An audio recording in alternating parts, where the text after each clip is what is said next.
Hello class 10 children. तो बच्चों, हमारा हिस्ट्री का चैप्टर नंबर 1 चल रहा है जिसका नाम है the rise of nationalism in Europe. और आज हम इसमें ये वाला टॉपिक पढ़ेंगे जिसका नाम है the making of Germany and Italy. इसमें हम पढ़ेंगे जर्मन यूनिफिकेशन, जर्मनी का यूनिफिकेशन, जर्मनी का एक देश बनना। ठीक है, चलिए शुरू करते हैं। यहां देखो, Germany. Can the army be the architect of a nation. शुरू में ही आपसे क्वेश्चन पूछ लिया गया है, क्या आर्मी एक देश की आर्किटेक्ट हो सकती है, एक देश को बना सकती है? यही इसमें हम जानेंगे। ठीक है, तो कैसे जर्मनी के अंदर ये प्रोसेस फॉलो हुआ, कैसे जर्मनी के अंदर एक स्ट्रॉन्ग आर्मी बनाई गई और उस स्ट्रॉन्ग आर्मी की मदद से इस पूरे पॉलिटिकल यूनिट को एक देश में बदला गया, ये बात हम समझेंगे। एक्चुअली जर्मनी को भी इसी तरीके से एक देश बनाया गया, फौज की मदद लेकर, नौकरशाही ब्यूरोक्रेसी की मदद लेकर, और इटली में भी यही प्रोसेस फॉलो हुआ था। ठीक है, इसीलिए लिखा है the making of Germany and Italy. लेकिन इस वीडियो में तो हम पढ़ेंगे जर्मन यूनिफिकेशन।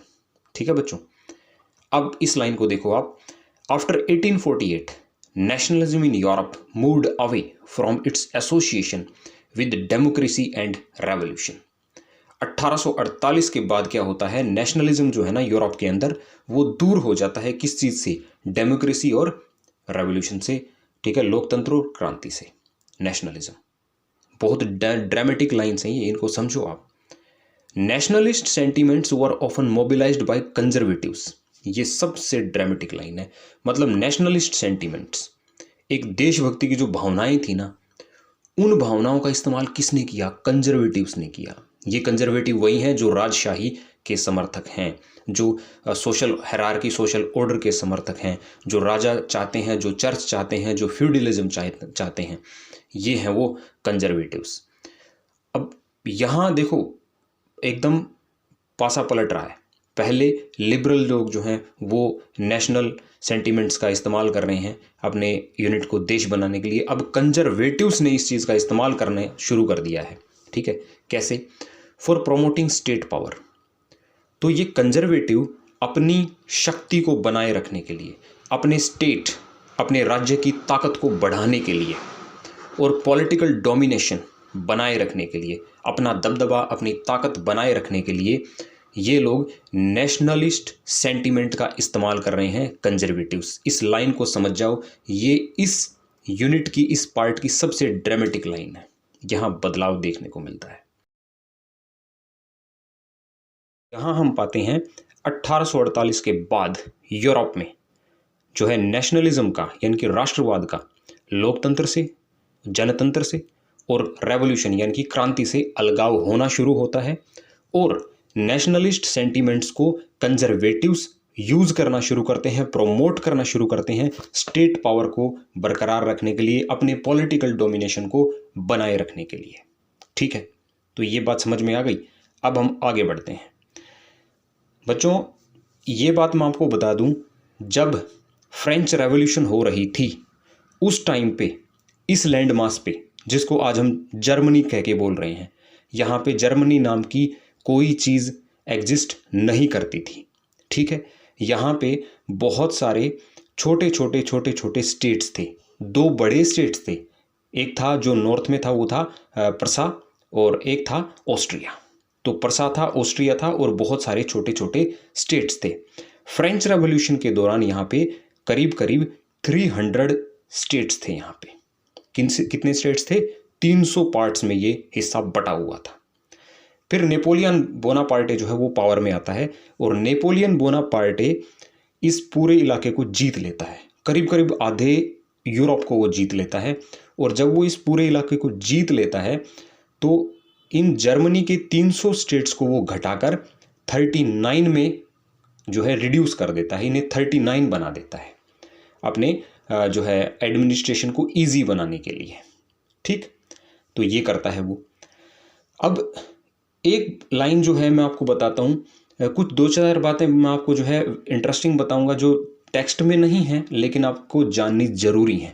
ठीक है, हिस्टोरियंस की माने तो वो कहते हैं कि ये इतिहास के मजाकों में से एक है कि नेपोलियन बोनापार्टे जो है वो जर्मन यूनिफिकेशन के लिए जिम्मेदार था। क्यों था जिम्मेदार? देखो, उसने जब जर्मनी के हिस्सों को जीता, मतलब जो उस वक्त जर्मनी था ही नहीं, मतलब ऑस्ट्रिया पर्सा वाले इन पार्ट्स को जीता, तो उसने क्या किया, उसने फ्रांस की सीमाओं को तो बढ़ाया, फ्रांस को तो डायरेक्ट बेनिफिट दिया, लेकिन जर्मनी वाले इन पार्ट्स में इनडायरेक्ट बेनिफिट हुआ, क्योंकि जब उन्होंने जीता तो जर्मनी के छोटे छोटे राज्यों ने ये समझ लिया कि भाई इस तरीके से तो कोई भी इन्वेडर, कोई भी बाहरी देश, कोई भी बाहरी ताकत हम पर कब्जा जमा लेगी, हमें एक होना पड़ेगा। हम जब एकजुट होंगे, एक बड़ी पॉलिटिकल यूनिट बनेंगे, तब हम इस तरह के अत्याचार से, इस तरह के आक्रमणों से मुक्ति पा सकते हैं। तो उससे उनके अंदर, उन लोगों में जो है यूनिफिकेशन की भावनाएं, एक होने की भावनाएं जो है वो जन्म लेने लगी। ठीक है, नेशनलिज्म की भावनाएं जन्म लेने लगी। आई समझ में बात? तो ये हुआ था। अब फिर से चैप्टर के टेक्स्ट पे आओ। यहां हम बात कर रहे थे, can the army be the architect of a nation, है ना? तो देखो, this can be observed in the process by which Germany and Italy came to be unified as nation states. मतलब क्या आर्मी एक देश को बनाने वाली हो सकती है? तो ये चीज़ हम पाएंगे जर्मनी के यूनिफिकेशन में और इटली के यूनिफिकेशन में, ये हम पढ़ेंगे। आगे देखो, as you have seen nationalist feeling were widespread among middle class Germans. देश बनाने की भावनाएं, देशभक्ति की भावनाएं जर्मनी के मिडिल क्लास लोगों में खूब थी, है ना?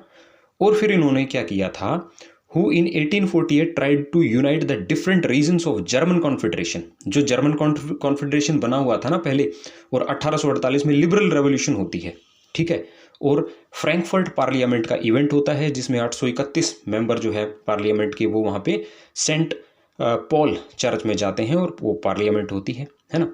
तो ये इलेक्टेड पार्लियामेंट के जरिए जो है एक नेशन स्टेट बनाने की कोशिश करते हैं मिडिल क्लास लिबरल लोग, लिबरल रेवोल्यूशन के जरिए 1848 में। और वो इवेंट हमने पढ़ा था पहले भी, वो इवेंट था फ्रैंकफर्ट पार्लियामेंट का इवेंट, ठीक है। तो बच्चों, ये कोशिश इन मिडिल क्लास लिबरल लोगों की फेल हो जाती है। This liberal initiative to nation building was however repressed by the combined forces of the monarchy and military। तो ये लिबरल इनिशिएटिव यूनिफिकेशन का फेल हो जाता है। किसकी वजह से फेल होता है? मोनेकी की वजह से, मिलिट्री की वजह से, ठीक है, और जो बड़े लैंड ओनर्स थे ना वहाँ के, उनकी वजह से, प्रसा के जो बड़े जमींदार लोग थे, लैंड ओनर्स थे, उनकी वजह से, जिनको जंकर बोला जाता है। तो इन सब के जो है एफर्ट से ये लिबरल इनिशिएटिव जर्मनी इस पूरे इलाके को एक देश बनाने का जो है वो खत्म हो जाता है, ठीक। वैसे मैं आपको बता दूं बच्चों, इस पूरी पॉलिटिकल यूनिट में सबसे पहले जो है इसको यूनिफाई करने का जो कोशिश हुई थी ना, वो इकोनॉमिक लेवल पे हुई थी, ठीक है, पॉलिटिकल लेवल पे नहीं हुई थी, इकोनॉमिक लेवल पे हुई थी। प्रसा की पहल से ज़ोल्वरीन बनाया गया था, है ना? तो ज़ोल्वरीन जो है वो एक कोशिश थी इकोनॉमिक लेवल पे इन सारी बिखरी हुई पॉलिटिकल यूनिट को एक करने की, इकट्ठा करने की, ठीक।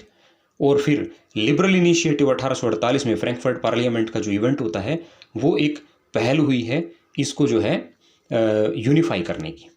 अब उसका इवेंट आपको याद ही होगा, उसमें फ्रेडरिक विलियम IV के सामने पेशकश की गई थी कि ये जो नया जर्मनी बनेगा जिसमें कॉन्स्टिट्यूशन होगा, कॉन्स्टिट्यूशनल मोनार्की होगी और आप इसके हेड होंगे। तो फ्रेडरिक विलियम IV ने इसको मना कर दिया था, ठीक है, ये हुआ था। फिर मैं आपको बता दूं, फ्रेडरिक विलियम IV 1857-58 के दौरान बीमार हो गया था, लकवा वगैरह हो गया था उसको, और उसके बाद कुछ समय बाद उसकी डेथ हो गई थी। उसके बाद आया था उसका भाई, ठीक है, क्या नाम था उसका? उसका नाम था विलियम I। अब विलियम I जब पावर में आता है, उसके बाद परिस्थितियां बदलती हैं। क्या होता है आगे टेक्स्ट में देखो बच्चों, ये मैं बीच बीच में आपको कनेक्ट कर रहा हूँ काफ़ी सारी बातें बता के, है ना? टेक्स्ट में एज इट इज सारी बातें नहीं लिखी हैं, लेकिन मैं बता रहा हूँ आपको ताकि आप कनेक्ट रहें, आपको मजा आए, आपको सारी बातें समझ में आए, ठीक है। From then on Prussia took on the leadership of the movement of national unification, ठीक है। तो जब काइजर विलियम I पावर में आता है, ठीक है, और तब जो है प्रसा जो स्टेट है, प्रसा, उस टाइम उस जर्मन वाले पार्ट में 2 स्टेट पावरफुल थे, एक था प्रसा और एक था ऑस्ट्रिया। यानी कि जब ये एक देश बनेगा, ये सारी बाउंड्री जब एक होगी, तो या तो परसा राज करेगा या ऑस्ट्रिया राज करेगा। ठीक है, तो यहाँ पे परसा जो है वो लिबरल सोच वाले थे और वो धीरे धीरे अपनी पावर को बढ़ाते हैं। अब यहाँ पावर कैसे बढ़ती है, यहाँ पे एक बहुत ही समझदारी वाला काम जो है काइजर विलियम वन करता है। और वो क्या करता है, वो करता है ओटो वान बिस्मार्क को परसा का प्राइम मिनिस्टर बना देता है। ठीक है, चीफ मिनिस्टर कह लो, प्राइम मिनिस्टर कह लो, मतलब जो मंत्री थे उनमें सबसे ऊंची पोस्ट पे इसको रख देता है। ठीक है, तो ये चीफ मिनिस्टर इसको बना दिया जाता है ओटो वान बिस्मार्क को। अब जैसे ही ओटो वान बिस्मार्क पावर में आता है, वैसे ही बच्चों जर्मन यूनिफिकेशन के लिए वो अपने काम करने शुरू कर देता है। बच्चों जर्मन यूनिफिकेशन में अगर सबसे इंपॉर्टेंट, सबसे जरूरी अगर कोई नाम है ना, तो वो यही नाम है ओटो वान बिस्मार्क। इस इंसान का नाम जो है जर्मनी के नाम से भी पहले आना चाहिए। इस देश का जो आर्किटेक्ट जो है, इस देश को बनाने वाला जो व्यक्ति है, वो है auto von Bismarck. Auto von Bismarck के बारे में मैं आपको थोड़ा सा बता दूं बच्चों, 1815 में इनका जन्म होता है। 1845 में ये जो है पार्लियामेंट में इलेक्ट होकर आते हैं और पावर में आते हैं। फिर धीरे धीरे जो है हाउस ऑफ लॉर्ड में चुने जाते हैं और आगे चल के इनको जो है राजदूत के रूप में रशिया में भी भेजा जाता है, फ्रांस में भी भेजा जाता है और ब्रिटेन से भी अच्छे अपने रिलेशन मेंटेन करते हैं। तो एक बहुत ही ज़बरदस्त, एक बहुत ही शानदार डिप्लोमेट्स बनते हैं ये उस टाइम के। ठीक है, तो ये थे ओटो वान बिस्मार्क, जिन्होंने पूरे जर्मनी को जो है एक कर दिया था। ओटो वान बिस्मार्क ने वही काम किया जो काउर ने इटली के लिए किया था, जो सरदार वल्लभ भाई पटेल ने हिंदुस्तान के लिए किया था, इंडिया के लिए किया था, है कि नहीं? वही काम इन्होंने किया है। ये है ओटो वान बिस्मार्क। ये नाम मैं बार बार इस पे दबाव इसलिए दे रहा हूं बच्चों, क्योंकि जर्मन यूनिफिकेशन का जब भी जिक्र होता है तो ओटो वान बिस्मार्क का जिक्र सबसे पहले होता है। ठीक है, तो its chief minister Otto von Bismarck was the architect of this process carried out with the help of Persian army and bureaucracy. तो ओटो वान बिस्मार्क ऐसे व्यक्ति थे जिन्होंने जो है पर्शियन आर्मी, परसा की आर्मी से और ब्यूरोक्रेसी यानी कि नौकरशाही की मदद से इस जर्मनी के यूनिफिकेशन को पॉसिबल बनाया। ये एक ऐसा काम था कि जी इम्पॉसिबल लग रहा था, लेकिन इस इंसान ने पॉसिबल किया। ठीक है, यहां बच्चों इन्होंने क्या किया, इन्होंने सबसे पहले इन्होंने अपनी आर्मी को स्ट्रॉन्ग किया, क्योंकि ये बात जानते थे कि जब तक एक स्ट्रॉन्ग आर्मी नहीं होगी तब तक एक स्ट्रॉन्ग नेशन नहीं बन सकता। तो इन्होंने सबसे पहले एक स्ट्रॉन्ग आर्मी खड़ी की। ठीक है, हालांकि उस चीज में पार्लियामेंट में इनका विरोध भी हुआ, क्योंकि पर्शियन जो स्टेट था, परसा जो था, वो तो एक लिबरल सोच वाला था। वो फौज पर इतना रुपया लगाकर खुश नहीं थे वहां के मंत्री लोग। ठीक है, तो उस ओटो वान बिस्मार्क ने वो सारे काम किए जो जनता को खुश करने के लिए जरूरी थे। उसने इंश्योरेंस स्कीम लगाए, जनता में पैसा बांटा, बहुत सारी वेलफेयर स्कीम्स उसने लागू की, लोगों को अपने कॉन्फिडेंस में ले लिया। और एक बात और मैं बता दूं आपको, ओटो वान बिस्मार्क जो है ना, ये एक कंजर्वेटिव व्यक्ति था। ठीक है, ये कंजर्वेटिव था, लेकिन ये अपने सम्राट के प्रति बहुत निष्ठावान था। इस वजह से जो है अपने उसकी पावर को बनाए रखने के लिए इसने वक्त के हिसाब से जैसे चलना जरूरी था ये वैसे ही चला। ठीक है, और इसने जो है जर्मनी को यूनिफाई किया, किसकी लीडरशिप में, परसा की लीडरशिप में। ठीक है, तो ये सब इसने किया। ये जर्मनी का आर्किटेक्ट था ओटो वान बिस्मार्क। फिर जब ये पावर में आ जाता है, ये आर्मी को जब स्ट्रॉन्ग कर लेता है, तो बच्चों ये जो है एक बिलीव करते हैं किस चीज में, कि पहले जो छोटे छोटे राज्य हैं पहले उनको जीतो और उसके बाद जो बड़ी पावर्स हैं उन पर अटैक करके उनको अपने काबू में करो। ठीक है, ये चीजें थी। और मैं आपको बता दूं, बहुत सारी चीजें थी जो जर्मन यूनिफिकेशन में बैरियर्स थी। वो बैरियर्स क्या क्या थे, एक तो भाई जर्मनी के जो उस टाइम के जो पॉलिटिकल यूनिट्स थी, वहाँ पे धर्म, कोई प्रोटेस्टेंट मान रहा है, कोई जो है कैथोलिक रिलीजन को मान रहा है, ये चीज़ें हैं। ठीक है, तो अलग अलग राजा वहाँ पे बहुत सारे हैं। ठीक है, वहाँ पे ऑस्ट्रिया एक सबसे बड़ी अड़चन है, जो कि एक पावरफुल स्टेट है और सबसे बड़ी अड़चन है ऑस्ट्रिया। और जो है एक स्ट्रॉन्ग आर्मी नहीं है उनके पास, परसा के पास। तो उसने धीरे धीरे ये सारे बैरियर्स तोड़ने शुरू किए, एक स्ट्रॉन्ग आर्मी बनाई। ठीक है, ये इसने किया। उसके बाद ओटो वान बिस्मार्क ने क्या किया, फिर उसने लड़ाइयाँ लड़नी शुरू की। जर्मन यूनिफिकेशन के लिए। यहाँ लाइन देखो बच्चों, 3 वॉर्स ओवर 7 ईयर्स, 7 सालों के अंदर ये 3 लड़ाइयाँ लड़ा। ठीक है भाई, चाहे तो ऐसा समझ लो कि परसा ने लड़ाइयाँ लड़ी, चाहे ये समझ लो कि ओटो वन बिस्मार्क ने लड़ाइयाँ लड़ी, बात एक ही है।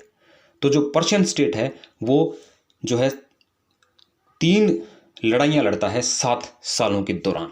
अब ये 3 लड़ाइयाँ किन किन देशों के साथ लड़ी जाती हैं? With Austria, Denmark and France. तो इन देशों के साथ ये लड़ाइयाँ होती हैं। इनके ईयर आपकी बुक में नहीं लिखे हैं, मैं आपको बता देता हूँ, प्लीज़ आप नोट कर लीजिए। तो सबसे पहली जो लड़ाई ये लड़ता है, ये लड़ाई होती है 1864 में, 1864 में जो है पर्सिया किसके साथ लड़ाई लड़ता है? डेनमार्क के साथ। ठीक है, तो डेनमार्क के साथ लड़ाई लड़ता है, उसको हराता है, एक पे कब्जा हो गया, वहाँ उसके साथ जिन 2 स्टेट पर विवाद था उनको कंट्रोल कर लिया। उसके बाद क्या होता है? दूसरी बैटल होती है, वो होती है 1866 में, 1866 में, किसके साथ? ऑस्ट्रिया के साथ। पहली लड़ाई डेनमार्क के साथ, दूसरी होती है ऑस्ट्रिया के साथ। क्यों? क्योंकि ऑस्ट्रिया ही सबसे बड़ा रोड़ा था जर्मन यूनिफिकेशन में, उसको हराना सबसे ज़्यादा जरूरी था। और बच्चों इसको हरा दिया जाता है ना, वो ऑस्ट्रिया को हरा देते हैं और ये लड़ाई मात्र 7 वीक में ख़त्म हो जाती है। इसको 7 वीक वॉर भी बोला जाता है। ठीक है, थर्ड जो बैटल होती है वो होती है फ्रांस के साथ 1870 में। ठीक है, और फ्रांस को भी ये लोग हरा देते हैं। और उसके बाद फ्रांस की डिफीट के बाद ही, क्योंकि फ्रांस जो था उसने अपना दबदबा जमा के रखा था जर्मनी के सदर्न स्टेट्स के ऊपर, तो वहाँ वो टांग अड़ा रहा था जर्मन यूनिफिकेशन में, तो फ्रांस को भी हटा के साइड लाइन करते हैं। और वहाँ पे फिर 1870 में जैसे ये तीनों पावर हार जाती हैं, डेनमार्क और ऑस्ट्रिया और फ्रांस, उसके बाद जर्मन यूनिफिकेशन का काम पूरा हो जाता है। ठीक है बच्चों, उसके बाद आप देखो फ्रांस 3 वॉर्स ओवर 7 ईयर्स, तो 7 सालों के दौरान जो है ये 3 लड़ाइयाँ लड़ी जाती हैं, डेनमार्क के साथ, ऑस्ट्रिया के साथ, फिर फ्रांस के साथ। ठीक है, एंडेड पर्शियन विक्ट्री, और प्रसा जो है वो जीत जाता है और यूनिफिकेशन का काम पूरा हो जाता है। तो बच्चों इस तरीके से जर्मन यूनिफिकेशन होता है। अब भाई क्या होगा? अब सेलिब्रेशन होगा, है ना। अब जो है एम्परर प्रोक्लेम करेंगे, उनको मनाएंगे, बनाएंगे। देखो, सो इन जनवरी 1871 the Persian king William I was proclaimed German emperor. एक मंथ दे रखा है, एक साल है, जनवरी का महीना है, ठीक है, और 1871 का साल है। और पर्शियन किंग विलियम I, जिसने बहुत समझदारी का काम किया था ओटो वन बिस्मार्क को अपना जो है चीफ मिनिस्टर बनाकर, तो उसको जो है जर्मन एम्परर जो है प्रोक्लेम कर दिया जाता है, मान लिया जाता है, बना दिया जाता है। कहाँ पे? एक सेरेमनी होती है वर्साइलिस में। ठीक है, वहाँ पे ये सब चीज़ें होती हैं। फिर देखो, on the bitterly cold morning of 18 January 1871 N assembly comprising the princess of the German state, है ना, जर्मन स्टेट के जो राजकुमार हैं, 18 जनवरी 1871 को वो सब इकट्ठे होते हैं। ठीक है, काफ़ी ठंड का टाइम चल रहा था। So representatives of the army, important Prussian ministers, army के रिप्रेजेंटेटिव्स हैं, इंपॉर्टेंट पर्शियन मिनिस्टर्स हैं सारे, इंक्लूडिंग चीफ मिनिस्टर। अरे भाई इसको कैसे छोड़ सकते हैं? ओटो वन बिस्मार्क, जिसने ये सारा काम किया है, ओटो वन बिस्मार्क। और वो सब वो हॉल ऑफ मिरर्स में इकट्ठे होते हैं, वर्साइलिस के महल में, और जो है proclaim the new German empire headed by Kaiser William I of Prussia, और एक नया जर्मन नेशन बनाते हैं। किसकी लीडरशिप में, किसकी हेडशिप में? Kaizer William I। और किसकी लीडरशिप में? पर्शियन स्टेट प्रसा की लीडरशिप में। तो बच्चों इस तरीके से जर्मनी का जो है यूनिफिकेशन पूरा हो जाता है। ये फोटो जो है आपको जो स्क्रीन पे दिख रही है, ये उसी के बारे में है, उसी मीटिंग के बारे में है जो हॉल ऑफ मिरर्स में होती है, और काइजर विलियम I को जर्मनी का सम्राट। तो बच्चों यहाँ हमने क्या देखा कि जो नेशन बिल्डिंग का जो प्रोसेस है ये किसकी लीडरशिप में, किसके डोमिनेशन में कंप्लीट हो गया? पर्शियन लीडरशिप में कंप्लीट हो गया। आगे देखो, the new state placed a strong emphasise on modernising the currency. जो नया जर्मनी स्टेट बना उसने करेंसी को मॉडर्नाइज किया, बैंकिंग को मॉडर्नाइज किया, लीगल सिस्टम को, जुडिशियल सिस्टम को मॉडर्नाइज किया। ठीक है, लोगों के लिए बहुत सारी स्कीम्स चलाई, अपनी आर्मी को स्ट्रॉन्ग किया, और एक बहुत ही पावरफुल देश के रूप में उभरा। ये हुआ। So Prussian measures and practices often became a model for the rest of the Germany. तो प्रसा स्टेट ने जो भी काम किए, जो भी तरीके अपनाई वो पूरी जर्मनी के लिए क्या रहे, एक मॉडल के रूप में उभर के आए वो। और प्रसा की लीडरशिप में प्रसा स्टेट ने जो भी काम किए, ओटोमान बिस्मार्क ने जो भी तरीके फॉलो किए, उन सब से जर्मनी जो है एक स्ट्रॉन्ग नेशन स्टेट बन गया, एक देश बन गया।